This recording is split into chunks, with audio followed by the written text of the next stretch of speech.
Les croyants ont en eux l'Esprit Saint, l'Esprit du Christ, le Consolateur qui vient du Père. Jean 15, 26. Le Saint-Esprit assiste les croyants dans la prière et intercède pour le peuple de Dieu selon la volonté de Dieu. Jude 1, 20, Romains 8, 27. Le Saint-Esprit conduit également le croyant à la justice et produit son fruit chez ceux qui se soumettent à lui. Galates 5, 16, Galates 5, 22, 23. Les croyants doivent se soumettre à la volonté de Dieu et marcher selon l'Esprit. Dans la Bible, une marche est souvent une métaphore de la vie quotidienne pratique.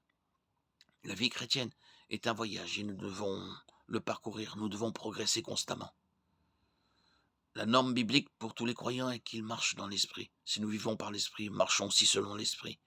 Galates 5, 25, Romains 8, 14. En d'autres termes, l'Esprit nous a donné la vie dans la nouvelle naissance. Et nous devons continuer à vivre jour après jour dans l'Esprit. Jean 3, 6. Marcher dans l'Esprit signifie que nous nous soumettons à son contrôle, que nous suivons sa direction et que nous lui permettons d'exercer son influence sur nous.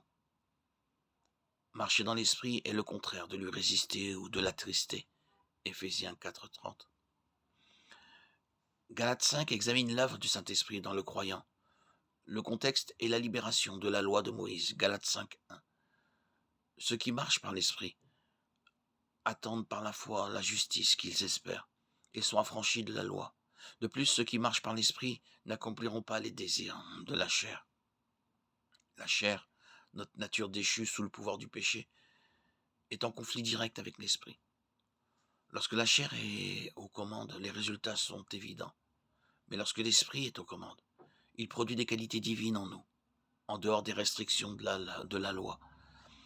Les croyants ont crucifié la chair avec ses passions et ses désirs, et maintenant nous marchons par l'Esprit. Ceux qui marchent par l'Esprit sont unis à lui et portent le fruit que l'Esprit produit. Ainsi, ceux qui marchent par l'Esprit marchent dans l'amour, ils vivent dans l'amour, pour Dieu et pour leur prochain. Ceux qui marchent par l'Esprit marchent dans la joie. Ils manifestent leur joie dans ce que Dieu a fait et fera.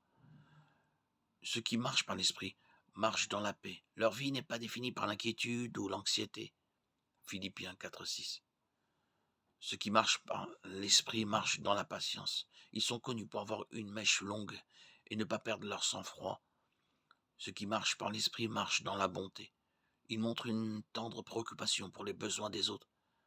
Ceux qui marchent par l'Esprit marchent dans la bonté. Leur action reflète la vertu et la sainteté.